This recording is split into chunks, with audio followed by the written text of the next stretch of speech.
Remember the FedEx driver? The FedEx driver who almost got killed because a father-son duo decided to chase him. Remember that story? Let me remind you of it. Put up the picture of the victim full mass here. Let me go back to the original reporting of this story. This happened in Mississippi. A family of a black FedEx driver nearly killed by a white father-son duo has now requested an upgrade of the charges. We said this on day one at Indisputable. You're looking at Demontario Gibson, the driver who was shot at while delivering for FedEx on January 24th. Gregory Case, let's put his picture up. Gregory Case is the father. Now this is going to sound real familiar to those who follow this kind of stuff. Gregory Case was the father, is the father. Brandon Case is the son. They were charged the month after this happened. Gregory was charged with 1 count of conspiracy assault and Brandon with 1 count of aggravated assault. But they decided to chase a FedEx driver and shoot at him. But they were not charged with attempted murder. According to the mother, Sharon McClendon, we wanted those charges to be upgraded. We want them actually prosecuted as well.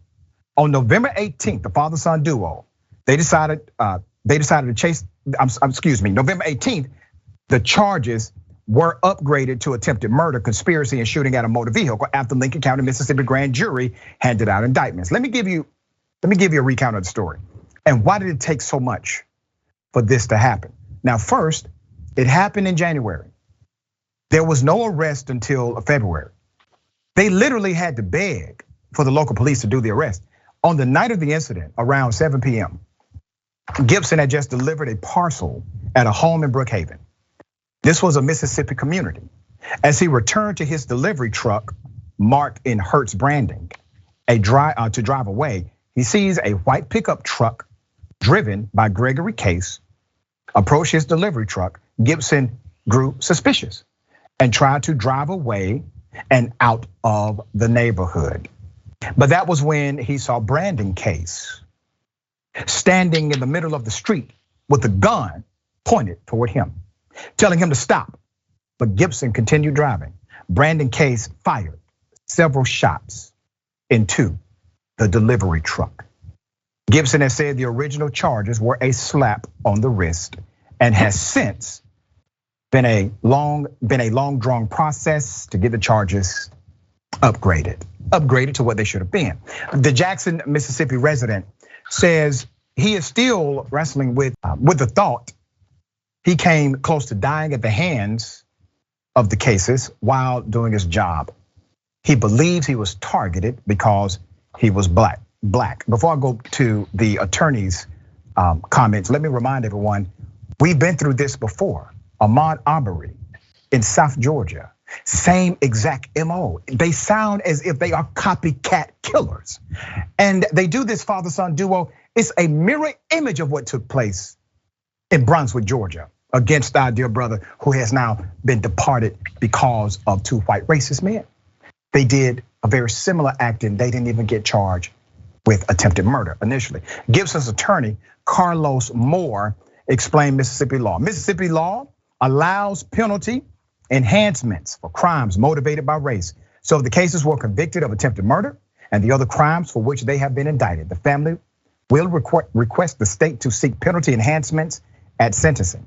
All right, so how was Mr. Gibson doing, okay?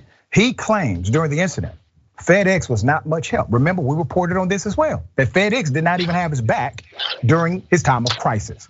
Maybe a day or 2 later, they tried to put me back on that route. I was like, I couldn't do it because I started feeling overwhelmed with it. Almost like a panic or anxiety attack. That's when it started hitting me. But I do think about it on a daily basis. Let me say this, let me make it very clear. If a white woman would have been driving their FedEx truck and got shot at by 2 black men, do you think they would have put the white woman back on the same route 2 days later? At all, ever, again? No, they would have not expected anyone to ever put her back on that same route. Now, for the black male, well, it's another story. You almost get murdered, you get shot at. 2 days later, you should have shaken that off by now. I mean, don't you come from the streets? You should be used to this. Just imagine the commentary against him for someone to suggest that corporate or a FedEx manager would send you back to the same street that you damn near got killed on. And it gets deeper. The only time, according to Mr. Gibson, the only time they started taking me serious about it, once we started getting all types of media coverage and doing interviews with news stations. Originally, they put me back on the same route the following day. They offered me 2 weeks off without pay, which I felt was unfair because I didn't ask to be put in that situation. It's just something that kind of happened. And I feel they should definitely support me, and we feel you too. Now, here's what we know about the father-son duo, all right? There was pressure from the family on the authorities. And as soon as these holidays are over, this is according to Miss Sharon, the mother.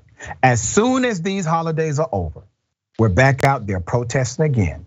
We are going to protest again for this conviction. I don't have to remind those who watch Indisputable that it should not be this hard to obtain justice for a really clear-cut criminal act. Should not be difficult.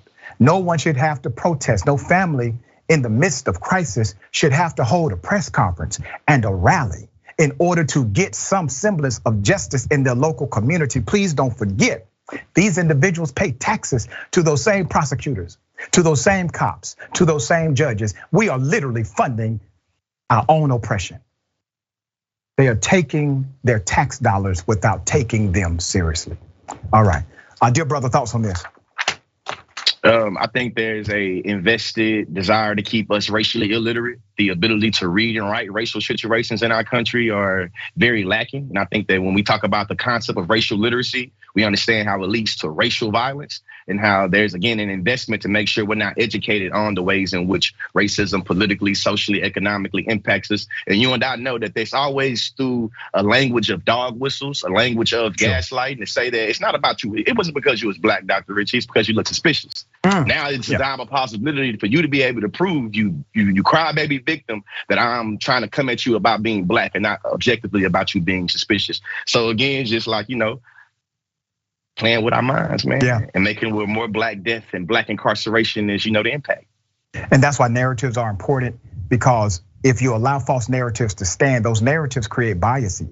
The bias does not only permeate in the culture of the justice system, it permeates in the culture of society, which includes the jury, which includes individuals that are going to judge cases in the future, et cetera. So we have to fight against false narratives, especially as they relate to historically marginalized communities.